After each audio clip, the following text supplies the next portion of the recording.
Ya, saya itu kalau ngebayang Pak Jokowi itu kalau kalah nanti di Februari 2024 perannya apa ya? Ngeri, geng Solo benteng Jokowi jelang 2024 berisi para jenderal TNI Polri, senario istana mengamankan pemilu 2024, ataukah langkah catur Jokowi menangkan si sulung? TNI selama ini netral. Panglima TNI bosnya siapa? Presiden. Presiden sebagai panglima tertinggi bilang A, sanggup nggak Bapak menolak? With all due respect-nya, saya sangat menghargai kalau memang Pak Agus harus jadi panglima. Kita nggak punya keberatan apapun. Tapi kenapa harus cepat-cepat Presiden melakukan ini? Ini menjadi pertanyaan saya yang kedua kepada Presiden Joko Widodo. Jadi pertama, apakah Presiden ini cawe-cawenya sampai sekian jauh gitu loh? Saya nggak ngerti juga ya.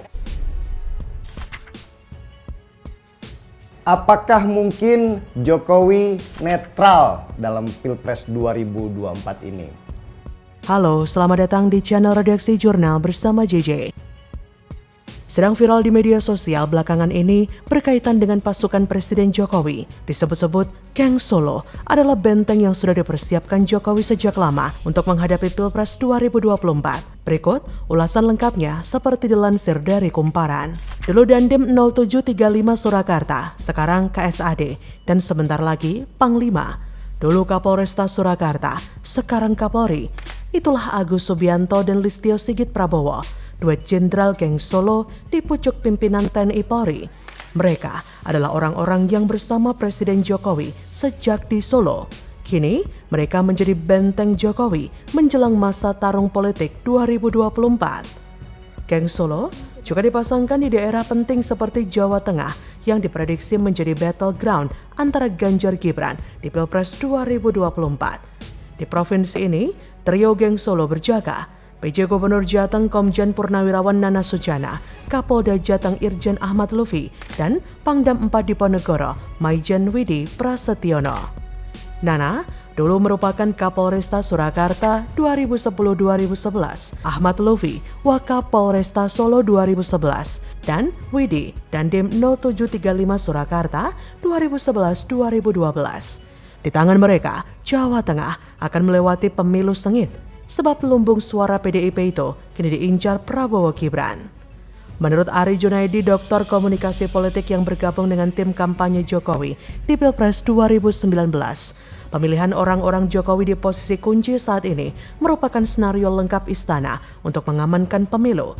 Sebab rumus pemilu dari masa ke masa selalu sama, Jawa adalah kunci. Dengan populasi penduduk terbesar di Indonesia, Pulau Jawa menyimpan jumlah pemilih paling banyak. Maka, menguasai suara Jawa sama dengan menguasai suara nasional. Dan siapa bisa menggerakkan aparat akan memiliki keunggulan. Kata Ari, saya dulu Wakil Direktur Komunikasi dan Informasi di TKN Jokowi. Saya paham betul bagaimana aparat-aparat itu digunakan. Dulu, aparat ini digarap penuh oleh Pak Jokowi. Sekarang juga semua suprastruktur negara digunakan untuk kepentingannya. Tentara Nasional Indonesia dan Polisi Republik Indonesia mempunyai peranan besar untuk menjaga kondisi tersebut. Oleh karena itu sudah diatur sedemikian rupa bahwa TNI Polri aktif tidak mempunyai hak untuk memilih dan dipilih. TNI Polri harus fokus menjaga keamanan, ketertiban agar tahapan pemilu, hari H pemilu, dan setelahnya bisa tetap aman, tidak sampai terjadi pertikaian apalagi dalam skala besar. TNI Polri sangat diharapkan untuk menjadi garda terdepan dalam menciptakan suasana kondusif. Oleh karena itu, TNI Polri wajib netral, tidak memihak salah satu capres dan cawapres atau partai politik tertentu. Netralitas TNI dan Polri agak dikhawatirkan karena lahirnya istilah Geng Solo. Presiden Jokowi telah mengusulkan nama Kepala Staf Angkatan Darat, KSAD Jenderal TNI Agus Subianto menjadi calon Panglima TNI ke DPR.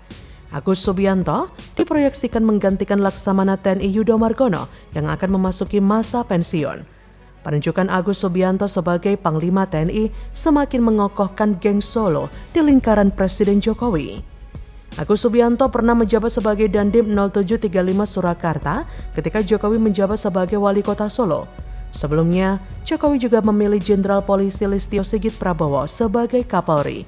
Listio Sigit yang merupakan rekan satu angkatan Agus di Akmil 91 juga sempat menjabat Kapolres Surakarta ketika Jokowi menjadi wali kota Solo. Melihat kuatnya geng Solo di lingkaran Jokowi, kita harus mengingatkan agar prajurit TNI Polri wajib netral di Pilpres 2024. Seruan dan ajakan netral bagi prajurit harus disampaikan oleh pimpinan TNI Polri.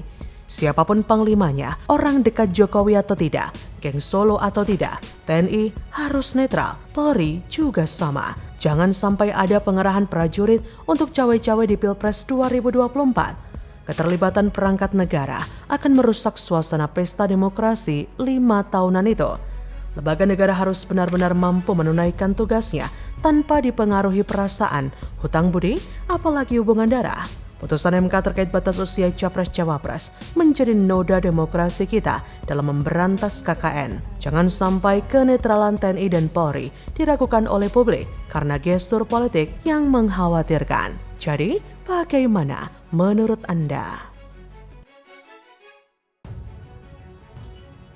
Atas nama pasangan Prabowo Gibran, saya merasa bangga. Saya merasa bersyukur dibantu oleh orang-orang hebat. Saya pesan satu saja, pastikan kapal besar koalisi Indonesia Maju ini berlabuh di dermaga kemenangan. Gibran bangga diusung Cendana, melihat jajaran tim pemenangan Prabowo, ada Titik Soeharto dan Budiman Sujatmiko dalam satu gerbong, benar-benar menjijikkan. Boleh diartikan ada 3 di situ. Restorasi dalam arti mengembalikan kepada hal yang semula, restorasi kereta makan di kereta api, atau restorasi tentang pemugaran gitu. Tapi yang terjadi sekarang kayaknya sih mau dikembalikan yang seperti semula. Nah, kalau dikembalikan ke semula itu berarti balik lagi ke Orba. Edi Suparno, Mahfud Siddiq, Afriansah Nur, Erwin Aksa. Halo, selamat datang di channel Redaksi Jurnal bersama JJ. Seperti dilansir dari republika.co.id, putri mendiang Presiden Soeharto, Siti Hediarti alias Titik Soeharto, masuk dalam tim kampanye nasional TKN Prabowo Subianto Gibran Raka Buming Raka. Uniknya, mantan aktivis pro-demokrasi yang dikenal karena perlawanannya terhadap rezim Soeharto, yaitu Budiman Sujatmiko, juga masuk dalam TKN. Titik menduduki posisi anggota Dewan Penasihat TKN Prabowo Gibran. Titik merupakan mantan istri Prabowo. Ia kini tercatat sebagai caleg DPR RI dari Partai Gerindra. Adapun Budiman Sujatmiko menjadi anggota Dewan Pakar TKN Prabowo Gibran. Budiman merupakan pendukung Prabowo, sebuah sikap politik yang membuat dirinya dipecat dari PDIP beberapa bulan lalu. Budiman juga sudah mendirikan kelompok relawan untuk memenangkan Prabowo Gibran pada Pilpres 2024. Nama Titik dan Budiman serta ratusan nama lainnya diumumkan sebagai bagian TKN Prabowo Gibran di Hotel Grand Kemang, Jakarta Selatan, Senin 6 November 2023. Pengumuman disampaikan Sekretaris TKN Prabowo Gibran, Nusron Wahid.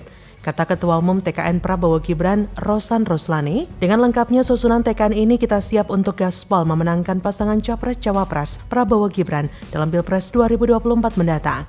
Selain Titik Soeharto, nama yang masuk dalam tim kampanye nasional TKN Prabowo Gibran adalah mantan Gubernur Jawa Barat Ridwan Kamil, putra SBY Edi Baskoro Yudhoyono atau Ibas. Selain politisi ternama, beberapa mantan Kapolri seperti Jenderal Sutanto dan Jenderal Sutarman juga mengisi jajaran Dewan Penasihat. Beberapa Jenderal TNI juga terlibat dalam susunan ini.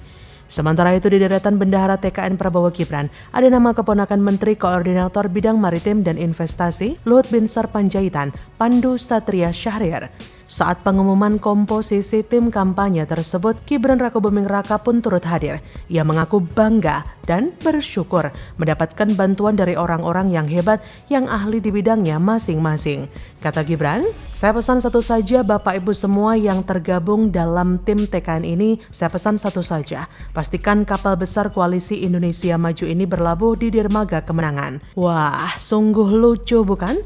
Dagelan Pilpres 2024 kali ini.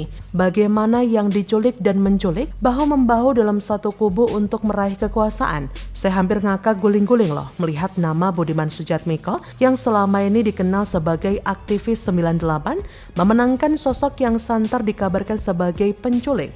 Dan ini malah lebih parah lagi, gabung satu barisan bersama dengan Titik Soeharto, salah satu princess Orde Baru.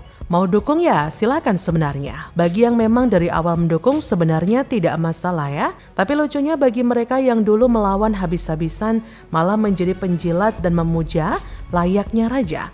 Mereka bahkan rela menjadi tameng menghalau isu-isu yang terjadi di masa lalu.